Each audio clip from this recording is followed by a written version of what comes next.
आगामी सेब सीजन को लेकर प्रदेश के बागवानी और जल शक्ति मंत्री ठाकुर महेंद्र सिंह ने कहा कि ठियोग के पराला में 60 करोड़ की लागत से बन रहा फल प्रोसेसिंग प्लांट अगले साल तक शुरू हो जाएगा, जिससे बागवानों को बहुत लाभ होगा।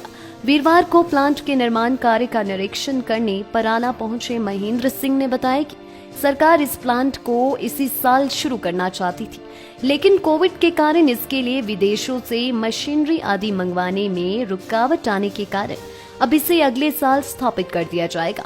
उन्होंने पराला में सेब सब्जी मंडी का भी निरीक्षण किया और यहां चल रहे निर्माण के कार्य में अधिकारियों को गुणवत्ता का ध्यान रखने और तय सीमा से भी उनकी समस्याएं जानी। उन्होंने कहा कि मंडी के लिए पानी की योजना 15 जुलाई तक शुरू हो जाएगी। इसके अलावा यहां सीए स्टोर और अन्य कार्यों का निर्माण भी समय पर होगा। उन्होंने कहा कि सेब सीजन को लेकर सरकार ने सभी प्रकार की तैयारियां शुरू कर दी है। सड़कों की हालत सही रखने के अलावा यातायात व्यवस्था, पैकिंग सामग्री आदि की व्यवस्था की जा रही है। उन्होंने कहा कि सरकार पेटियों के बजाय सेब को मंडियों तक लाने के लिए क्रेट के इस्तेमाल पर जोर दे रही है। इसके लिए 2 करोड़ रुपए की राशि का प्रावधान भी किया गया है। उन्होंने कहा कि क्रेट के इस्तेमाल से सेब की गुणवत्ता सही रहेगी और वजन को लेकर विवाद भी नहीं रहेगा। क्रेट में मौजूद सेब के हिसाब से बागवानों को पैसा मिलेगा। उन्होंने कहा कि इस साल मौसम बहुत खराब रहा है और बागवानों को बहुत नुकसान हुआ है, जिसका निरीक्षण करने के लिए अधिकारियों को निर्देश दिए गए हैं कि वह आकलन करें और इस बारे में केंद्र सरकार से भी बात हुई है, जिससे बागवानों को कुछ मुआवजा मिल सके। इस अवसर पर एपीएमसी के अध्यक्ष नरेश शर्मा ने मंत्री को सेब व सब्जियों के सीजन को लेकर जानकारी दी। वहीं आढ़ती एसोसिएशन की ओर से भी समस्याएं बताई गई। कोरोना महामारी का दौर पिछली वर्ष था, वो बहुत ज्यादा था जब सेब का सीजन था। इस बार कोरोना महामारी द्वितीय चरण हुआ है, उसमें काफी ज्यादा गिरावट आ चुकी है। जब हम पिछली बार जो है सेब सीजन को ठीक तरीके से सरकार निभा पाई है या विभाग निभा पाए हैं। मैं आपको आश्वस्त करता हूं कि इस बार का सीजन भले ही इस बार फसल ज्यादा है, लेकिन किसी प्रकार की कमी जो है वो सरकार की तरफ से नहीं आने देगी। हमारा प्रयास होगा उचित दाम जो है हमारे बागवानों को मिले, और आज तक जो स्टोर फूड मार्केट में जा रहा है, मैं पता कर रहा था उसका सबसे अच्छे से अच्छे दाम जो है प्लम के दाम आज तक कभी इतने ज्यादा नहीं मिले जो इस बार में मिले। उम्मीद है इस बार सेब के भी अच्छे दाम मिलेंगे। ऐसी जो इस बार का मौसम रहा है वो बड़ा अजीब सा मौसम रहा है। नहीं तो ओलावृष्टि होती थी, हम भी कहते कि नहीं होती थी, लेकिन उसकी सीमा होती थी। कई बार एक बार हो जाता था, कई बार किसी एक पॉकेट में होता था, दूसरी जगह छूट जाती थी। लेकिन इस बार तो इतनी बार ओलावृष्टि हुई, जितनी बार भी बारिश हुई तो बारिश से पहले जो है ओलावृष्टि हुई, और ओलावृष्टि से पहले तूफान आता रहा। तूफान आने से क्या हो गया कि जो झाड़ियाँ लगाई हैं हमारे बागवानों ने वो सारी नीचे पड़ जाती है। उसके बाद ओलावृष्टि होती है तो जितना भी हमारा सेब है वो सारे का सारा सेब डैमेज हो गया।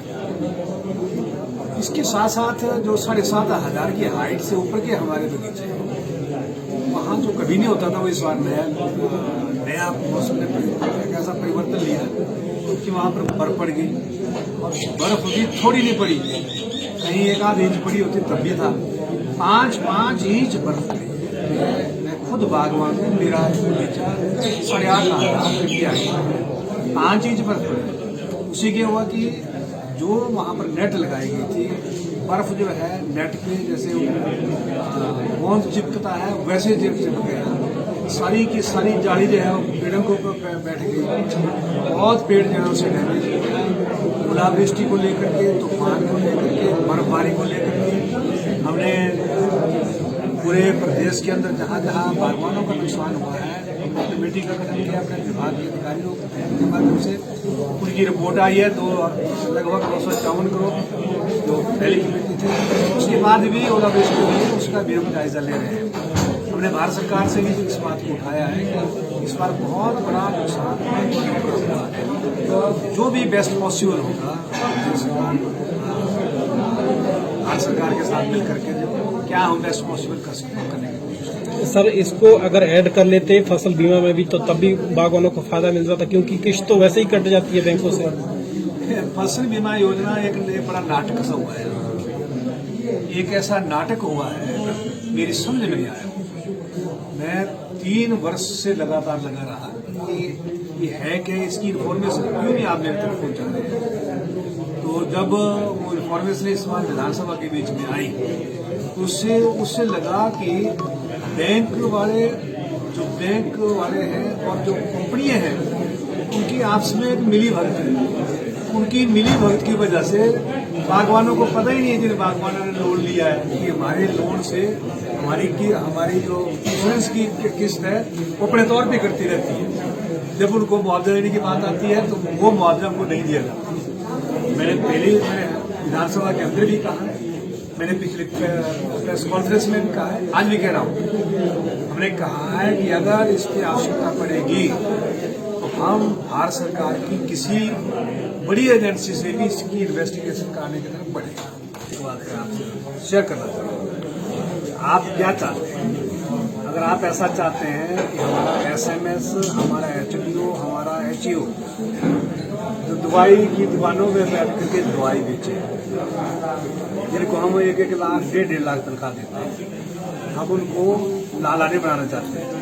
उनका काम है हर बगीचे में हर पौधे के पास पहुंचना, बागवान की मदद। वो कोई हमने उनके लिए दवाई विक्रेता के रूप में रखा हुआ है। अब हमारे को PhD की आवश्यकता है, तो हम किसी +2 वाले को कहेंगे तुम दवाई बेचो यहाँ पर, इसलिए हमने डिसीजन लिया है। हमने बागवानों के ऊपर छोड़ दिया है, एम्पेनल की हुई हमने कंपनीज की, इन कंपनी की दवाई जो है आप अपने तौर पर खरीदें, क्वालिटी की दवाई खरीदें और जो भी सब्सिडी है वो आपको दे जाएगी। जहाँ पे ही दूसरी सब्सिडी की बात है जो आपने हेलनेट की बात जी जी जी जी जी हाँ, एक बात आपके इस क्षेत्र में, जू के क्षेत्र में 2013, 14, 15, 16 जबकि बागवानी मंत्री इस क्षेत्र का किसी और क्षेत्र का नहीं था। क्या कारण? 2013 की सब्सिडी क्यों नहीं, 14 की क्यों नहीं, 15 की क्यों नहीं, 16 की क्यों नहीं? कहाँ गई वो सब्सिडी?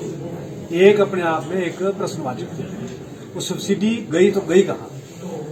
अब वर्तमान की सरकार को आप ऐसा कहें कि 5 साल की सब्सिडी जो पिछली गायब होकर के चली गई उसको अब आप दें। अब कुछ तो हमने दी है, लेकिन वो क्वांटम इतना ज्यादा है कि वो हमारे लिए भी संभव नहीं।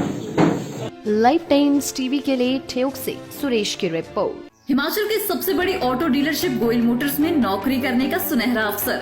सोलन, शिमला, सिरमौर और किन्नौर में चाहिए sales executive, service executive, field executive, motor mechanic और ड्राइवर। शानदार करियर संभावनाएं व इंडस्ट्री में बेहतरीन सैलरी पैकेज। तो आज ही कॉल करें 9418035372 पर और ईमेल से भेजिए अपना बायोडाटा hr@goilmotor.com पर।